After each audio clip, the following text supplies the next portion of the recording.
You are listening to PodFi, the crypto podcast, brought to you from BSC News, bringing you the latest crypto, blockchain, and Web3 news. Here's your host, Tom. Good evening, welcome to PodFi. First up, the European Bank has made a rather scathing report or a scathing statement about Bitcoin. They've said Bitcoin is on an artificially induced last gasp before the road to irrelevance. This is published in quite a few mainstream newspapers. Where I'm getting the source from at the moment is The Guardian. I'm just going to read a few bits from The Guardian and what they have to say about it. So ECB, which is the European Central Bank, says Bitcoin is on the road to irrelevance amid crypto collapse. Obviously, this is worded quite anti-crypto. They say, amid the crypto collapse, no one's really sure, if we're, halfway through, towards the end, at the bottom, going to come out the other side relatively soon. We're not sure. They go on to say then, in a strongly worded blog post, senior European Central Bank ECB staffers Ulrich Bindseal and Jürgen Schaff, apologies if I pronounced those wrong, criticised Bitcoin for being a hotbed of illegal transactions that brings up reputational risk for any bank that gets involved with the sector. Obviously, cryptocurrencies, Bitcoin, have been involved and still probably do, are involved with illegal activities and payment that is to an extent anonymous. However, things like roads even are used to facilitate illegal activity. For example, taking illegal drugs across a country. You wouldn't shut down a road or blame the road for allowing drugs across it. In the same way that, yes, Bitcoin can be used for these things, but so can fiat money. And I'm sure there's a lot more fiat money, just pounds, dollars, used in illegal activities than Bitcoin.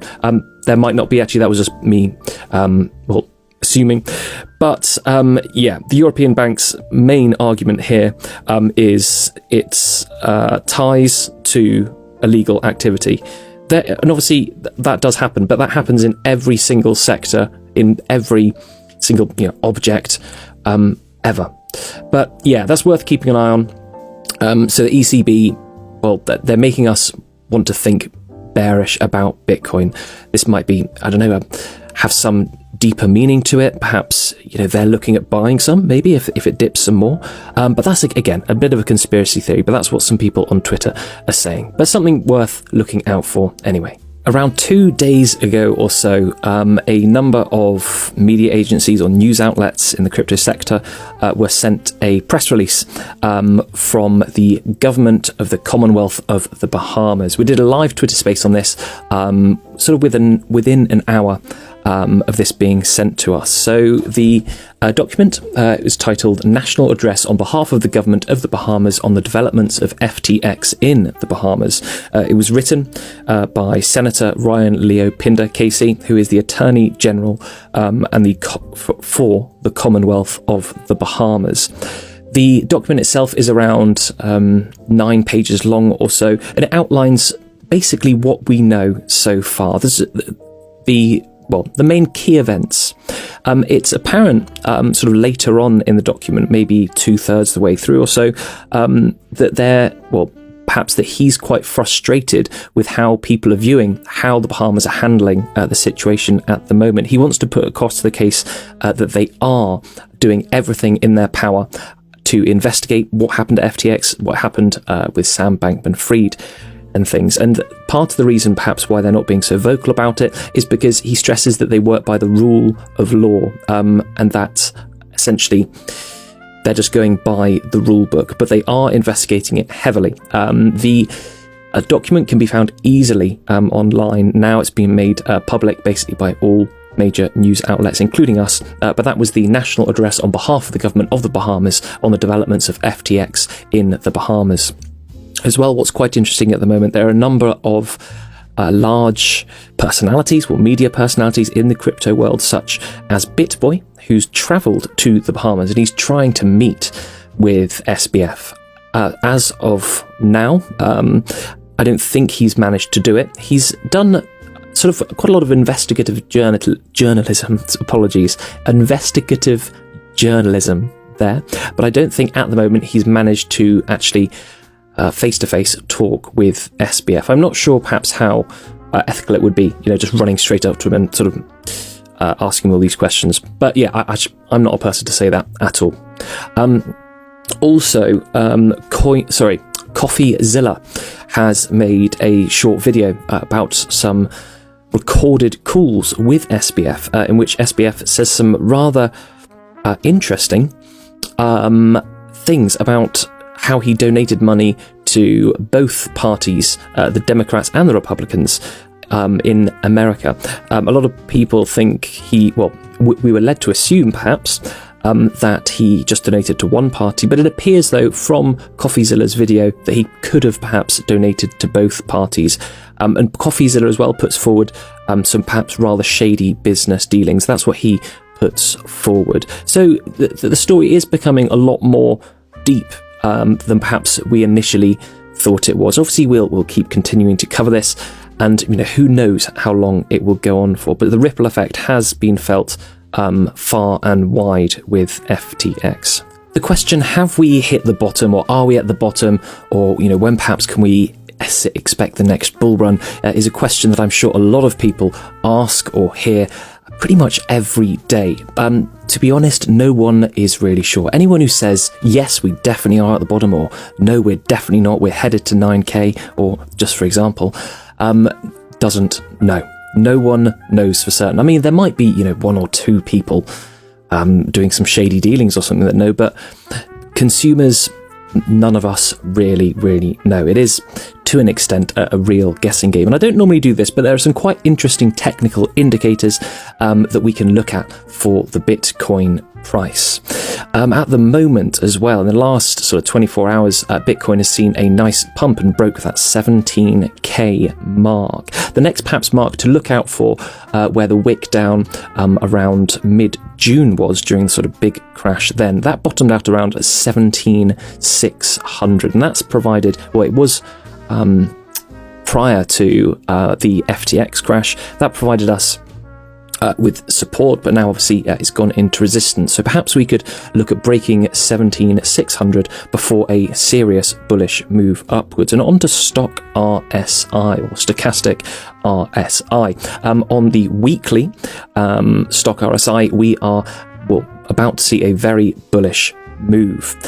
So that is, stock RSI is showing that Bitcoin is very underbought, and it's due a move upwards very soon. It's only been this low 3 other times in history, and that was June 2022, January 2022, and also July 21, which is quite exciting. However, if we then shorten the time frame, so that was 1 week for the stock RSI. Now if we go to 3 days, again, that's showing us bullish momentum there. We should have an uptrend according to stock RSI. And if we now go to 1 day, 1 day is showing us severely overbought. So the 1 day is showing that we could have a bearish move. However, the 3 day and also weekly are showing that we could have a bullish move. So just according to the RSI, we could, this is just going on this technical indicator and not financial advice whatsoever, we could perhaps expect a little bit of a pullback over the next 1-2 days, and then perhaps see a return to the uptrend. And then breaking 17.6 for Bitcoin would be a good sign indeed. Again, these are just very simple technical indicators, but it has put a lot of sort of hope into people's hearts, into people's spirits, seeing this small pump that we've had recently. Now again, onto something a little bit different. Free money, does it exist? It's debatable. You could perhaps say yield farming is free money. There's a lot of lending protocols. You could say that's free money or free crypto. But who really knows? Airdrops, perhaps? That's one way of getting free money. And one thing that we've been very interested in recently at BSC News is the Pi token, spelled P-I, or the Pi network, the Pi protocol. At the moment, it's mainly still in the testnet stage.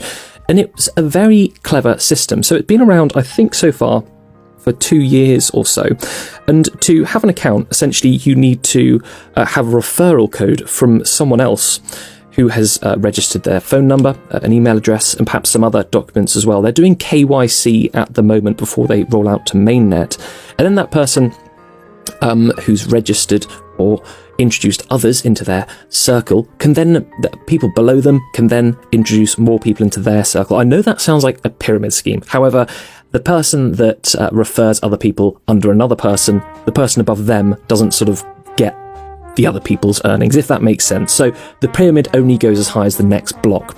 And that's, well, the reason why they're doing this is to essentially get rid of bots or fake people and make sure that the network is, secured, hopefully by real people. And you get more points and sort of more earning rewards if you can provide, evidence, or I'm not sure evidence is perhaps the correct words, but evidence that you're a real person and alive. So once a day, every 24 hours, you have to click a button in the app to mine this Pi token. At the moment, the earnings are quite low. It started out, you could earn perhaps a couple of Pi every day. But this is getting lower and lower as time goes on. I've had, I think, the app for about a year or a year and a half, and I sort of ignored it. There are people out there with tens of thousands of Pi. I think at the moment I only have around 170. But what you can do, you can perhaps use a referral code or get people to join with your referral code. And once that happens, your earning rate will go up. So at the moment, the base earning rate is 0.0147 Pi an hour. And you can refresh that every hour, then it'll start mining again. However, then you can have boosters on top of that. So I've got a booster that gives me 100% bonus, which is called a Pioneer, which means that I was one of the first people to sort of use this.